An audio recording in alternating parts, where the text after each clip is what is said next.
Welcome back, welcome back. We are back. This is the Mad Fool, and this is, of course, the channel Raves and Rants of a Mad Fool. Thank you for subscribing, liking, thank you for just sharing your time with me.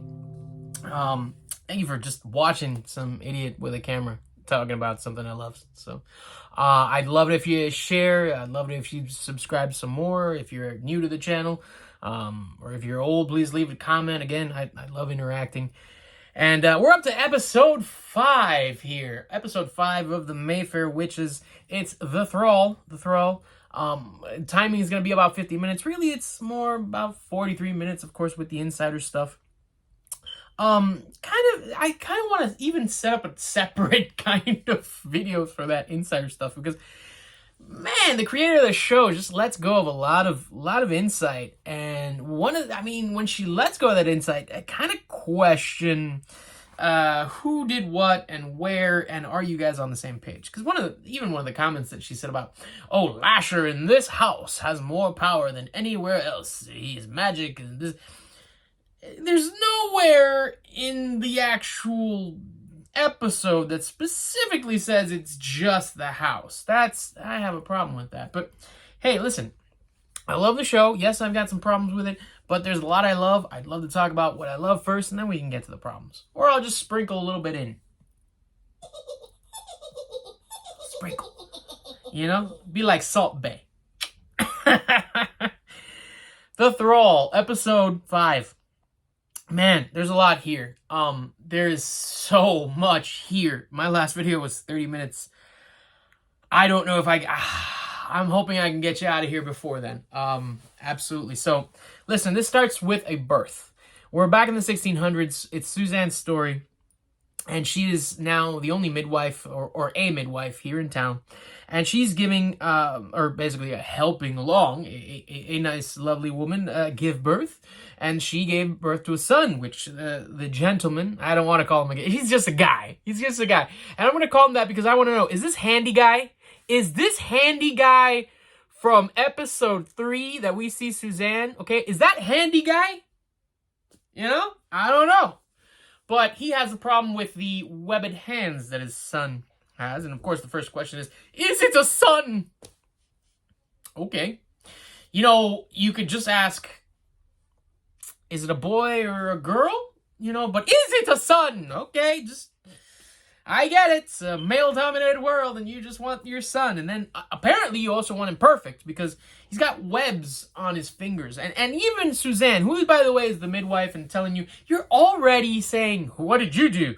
How did you do this? What has happened? What have you done with my... I mean, listen, guy, slow your roll, bro. Slow the roll here, okay? To begin with, if you're a handy guy, I don't want to hear it from you. I don't want to hear it from you, guy, if you're handy, okay? And as far as the kid, there's nothing wrong with him. Suzanne literally says, hey, listen, we can go ahead and cut it, and we'll give him something for the pain. It's basically like what they might do with kids nowadays who are born with that. That is a type of... I apologize, that is... something that happens to children. There's a name for it, the webbed feet and hands. It can be operated quite simply, from what I know, as long as there are no, internal organs and huge arteries. That's the biggest thing that you have to worry about. But what do I know? Again, I'm just a mad fool, and you're listening to my raves and rants. So I will say that I don't understand it, except for this can only be described as the old white guy, hey, I want a son, it's a male-dominated world BS. Okay? We're just gonna say that. Now, Suzanne and the little girl are visiting the new mother. Of course, Suzanne's being a good midwife. She's looking up on her. She just gave birth a couple of hours ago. It's the next day. And what they find is in the square or somewhere in the middle of town, there's a witch hunter. Yes, a witch hunter. Is talking about some stuff, and the fact that he found the woman in the forest, and that she was doing sorcery, and that her actual wounds were healing by themselves. Wounds actually heal by themselves. But apparently, no, it's all because of the devil. It's all because of the devil. I will say this: I have questions about he starts actually talking about the midday mon. That little, we've heard this before, of course. Annabeth Gish or Deirdre used it before. We're probably going to hear it again because there's a couple of hey, what's coming in the episode's previews, and we do see that Rowan will say these words. Now I have a question about these words, because is it something that witch hunters know? Is it something that witches actually say? Is it something that actually happened? I don't believe that it's something that actually happened, because quite frankly, I don't trust the witch hunter. I really don't. But there's something there. Now, we see Rowan. Woohoo! Wow. We're off to the races. We're off to the races. Rowan and Sip in bed. And this is, I keep asking myself, have they done it? Did they do it? I mean, what's going on here? Okay? I want to know. Have they done it before? I don't think they have. Was this the second time, third time? How much time when they're in bed? All these things are going through my head while I'm watching this.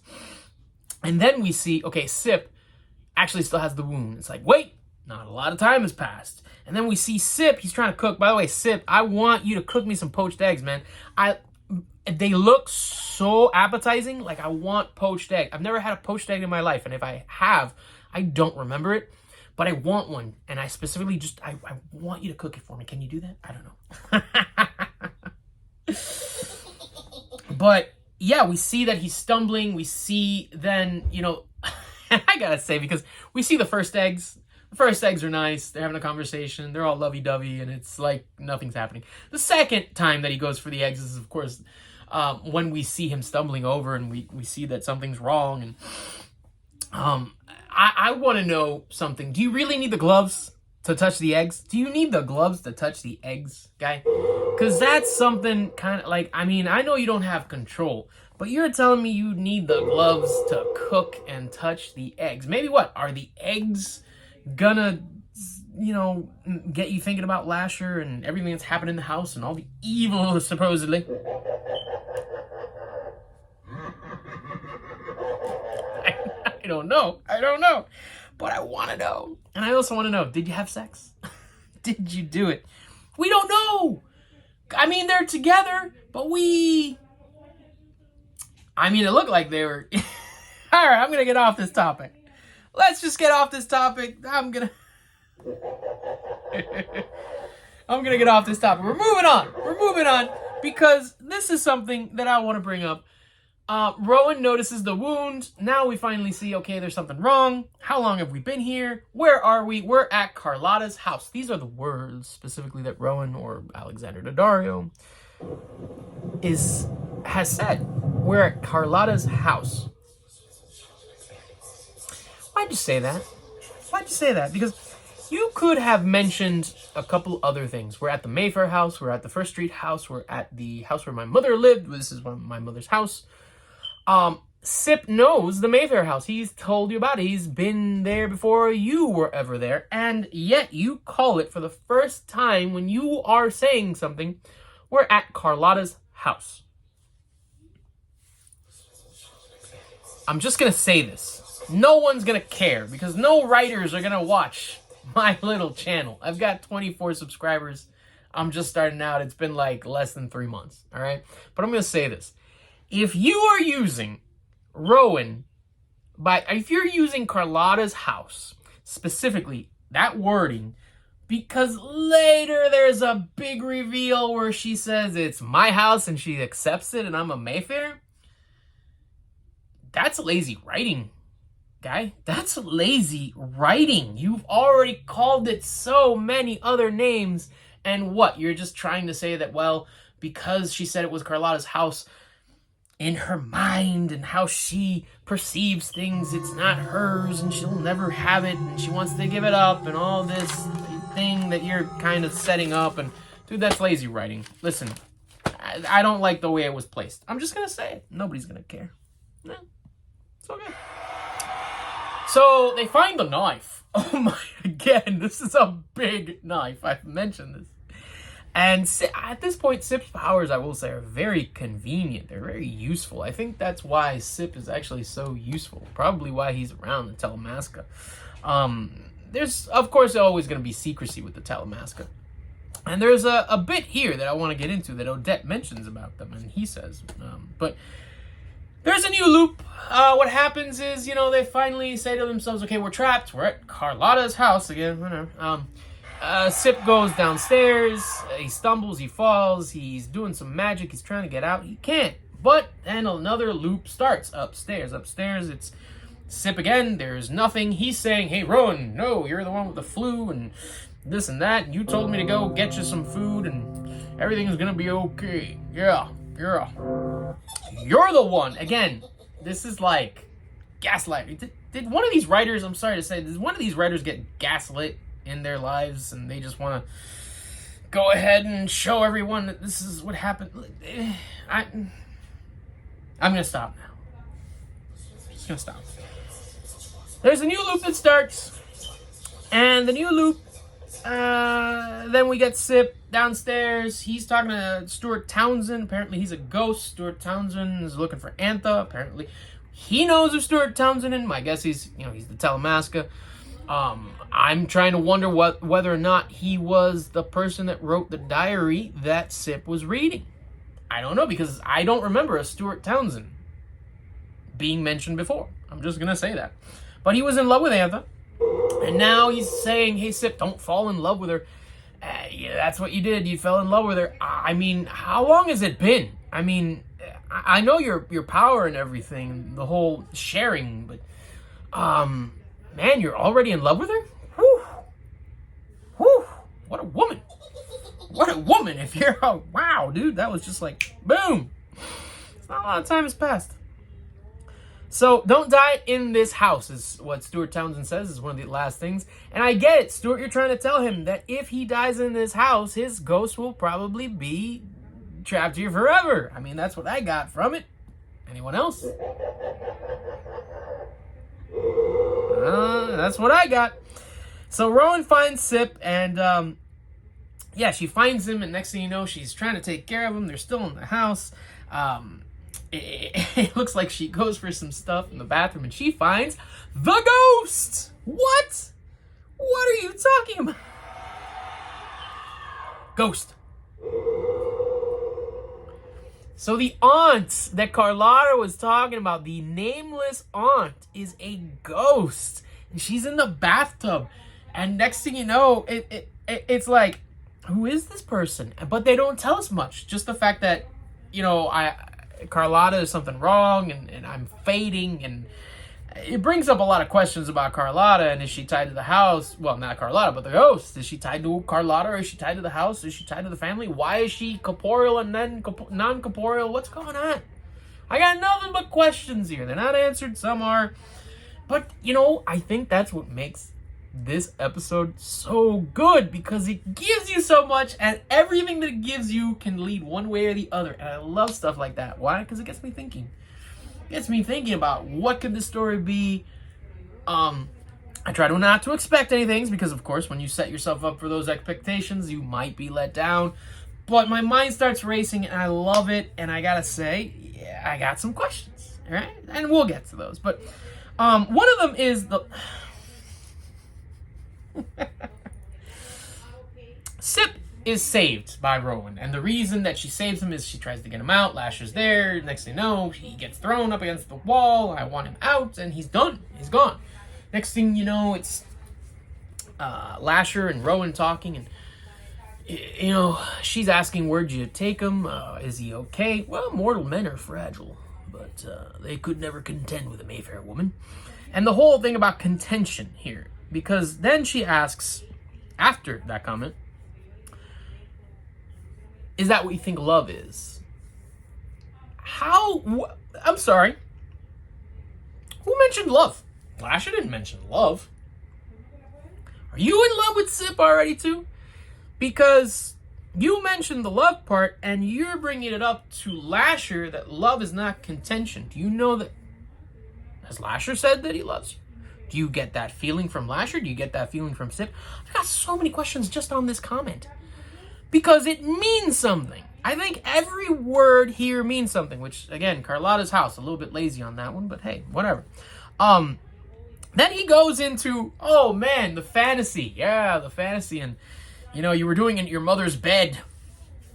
What?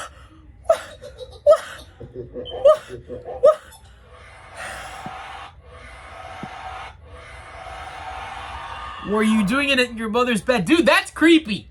That is so creepy. Again, Lasher's giving me, for the first time, creepy vibes. Before he's been giving me a little liar, a little pedo. But, wow, that's creepy. And then the whole thing with the cake. He's saying that I know what you want. And you want cake, and you want to be adored. The adored part. Here's another question for you. What do you mean by adored? Adored by people? Adored by men? Adored by many? You want to be famous? You want to be adored by him? By Lasher? By the... Adored by... What are you trying to get at, Lasher? It's like everything he says has 2 to 3 meanings. And I gotta wonder, it's like, which one is which, and why am I thinking that way? Is it because Rowan doesn't trust him? Is it because I don't trust him? Is it because, you know, people in the family don't really trust him? Is he evil? We don't know. Some of the book readers might have an answer for that. I'm not gonna go to you. Of course, if you want to comment, do it. Let's talk about it. From what I'm watching, I like the fact that right now there's so many questions about what could possibly happen. That's all I'm gonna say about that. So, the cake. By the way, the cake. I would have gone for the red and gold. Why go for the generic chocolate, Rowan? Like, and here's another thing. Is this true? Do ladies really want to eat cake? I mean, it's very, Bridgerton-esque, you know, very, who's the one who got her head chopped off? You know, the French queen. Let them have cake. I got, Catherine? No. I can't remember off the top of my head. I know that, Kirsten Dunst played her in a movie. That's all I can think of right now. I apologize. But I've got so many questions. Like, is Lasher a pedo? Again, because the cake thing, man. Is it because before you come to these little girls who are 6 and 7 and 8 years old and you try to offer them freaking cake?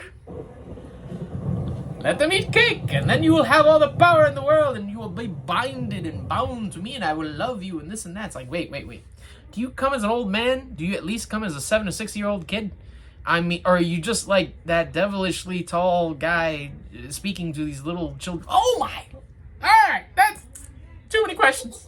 Oh, Lord. But okay, so then we see Carlotta and the fact that she's being hung, and, you know, her whole life is about stopping you, and Sip's back home, he's bleeding, Odette finds him, next thing you know, he's saying, oh, they're coming, they're on their way, and, you know, you can't be found here, because then I'm gonna be in more trouble. What does that mean, dude? Like, really, what does that mean? I don't know. Again, this episode brings up, it's so satisfying because it gives you answers, and it gives you more questions.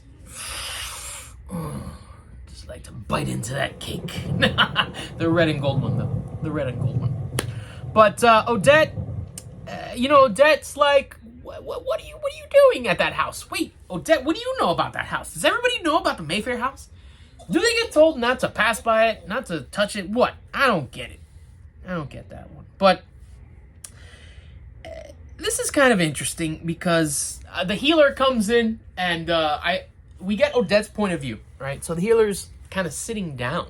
But from Odette's point of view, I swear, I thought she was about to straddle Sip. And I'm thinking to myself, okay, then we get some sexy magic going on.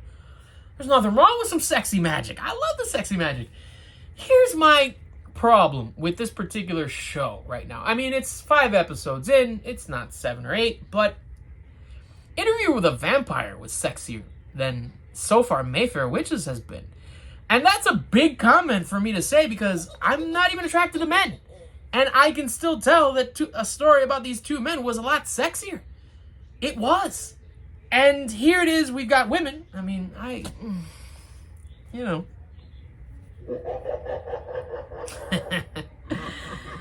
I've loved women since I was 3 years old. stories of how my grandmother would sit me in front of a TV and all I would do was watch Wonder Woman and watch her spin all the time. And I still, to this day, I remember every single episode, Linda Carter ending it with her smile.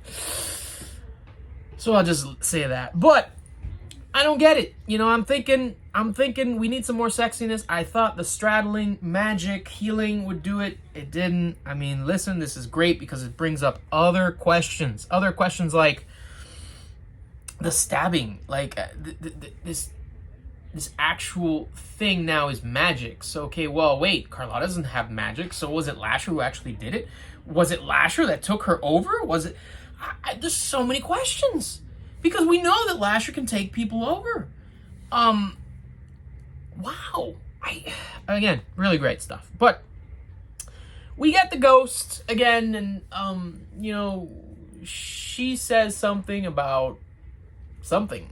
You know, about doing something and the fact that, you know, we can do something, and she reaches for something in the cabinet. She can't get it because she's not corporeal. Interesting thing, she turns corporeal as soon as Rowan starts touching the book.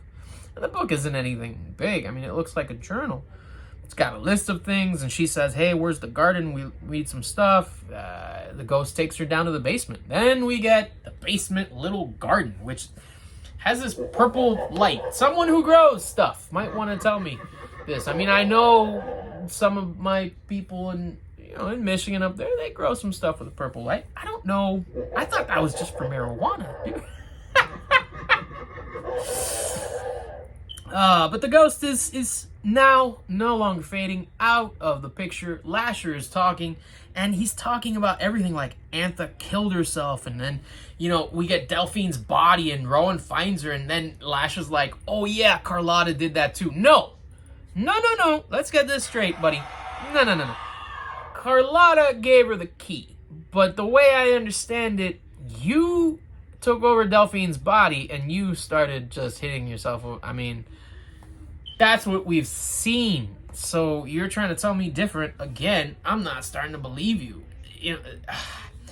So next thing you know, we get Sip, and that's when they're doing the whole magic thing and healing him. And that knife, man, that is a big knife. We finally see that knife.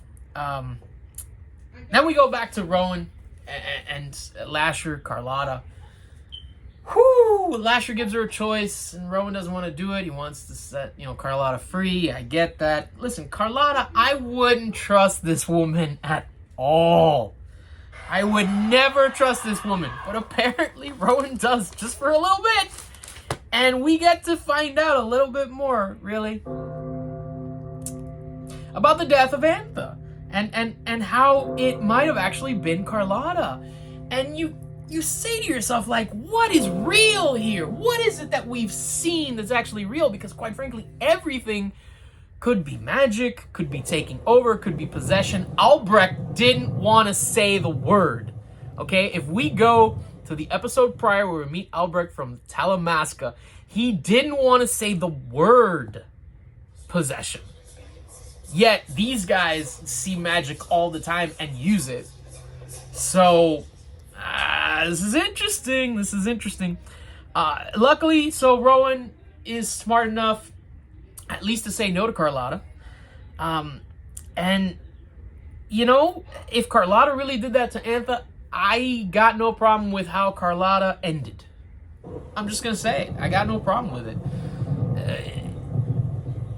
Some people might say, well, she was trying to do the right thing for God, and I just want to say to you, you self-righteous... I can't even say it out loud because I'm probably going to get in trouble, but listen, no, you don't get to use that.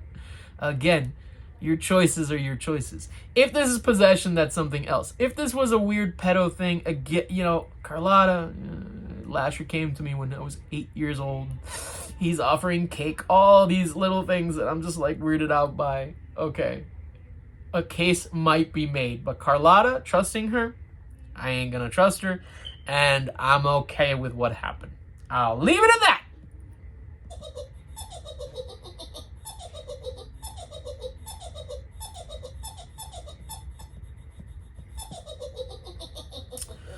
So then we get Odette and Sip. They're back at his place. He looks good. He looks all healed. Can I just say, like, this conversation is going over very slow. Because at the end of this conversation, you know, they're talking about him and his job and the Talamasca and this, and I thought you were FBI, I thought you were CIA, because you've got this, yeah, you've got this weird house, and it's got, like, the $1 million security system, you know? But, you're taking your time, and then suddenly, then you just walk up, you're not in a hurry. It's almost like, I don't know, like you feel like she's going to be okay or you know something. I don't get it. I don't get that part. All right. But he's right. Sip is right. Oddly enough, Rowan's okay. I mean, I don't know if you want to call it okay because the way that this ends, and I got to say something about this shot. It made me feel uneasy.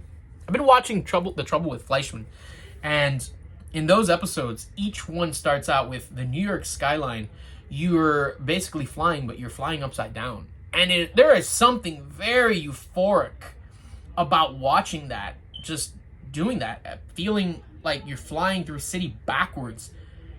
It's like, transcendental meditation, where you have to believe that two things can be absolutely true at the same time. And so you have to believe it's like, yes, no, I'm flying upside down in a city. And it's gorgeous. And it's very euphoric. This is not how I felt about the last scene. Rowan is walking outside the house. She's still wearing that beautiful dress, even though she's taken out some of the garments. And she's basically just killed Carlotta. This is now probably the second person, third maybe, that we can count that she's killed. We can go back to the count on that. But when she does it, when she's leaving the house and she's going down the steps, the camera inverts everything to upside down. And it is literally them saying metaphorically, her world is now upside down. And I'm wondering if the queasiness that I got from watching that scene is also supposed to be metaphorically the queasiness that possibly Rowan is sharing with us all.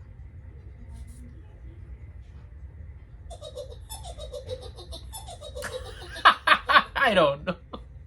Again, this is Raves and Rants of a Mad Fool. I am the Mad Fool. This is 27 minutes in. Thank you again for sharing time. Hit that subscribe, comment, like, dislike, share. One of the biggest things that you can help with my channel, share to Facebook, to Twitter. I do have an account on, not Twitter, but Instagram. I probably need to put that up. But I would love to grow this channel. I'd love to talk to you about other things. I'd love to rave and rant with you over and over again, and hopefully you can share some thoughts and, just be open-minded and talk about stuff that you love too. So that's all I have to say about that. Thank you again for sharing time, and good night.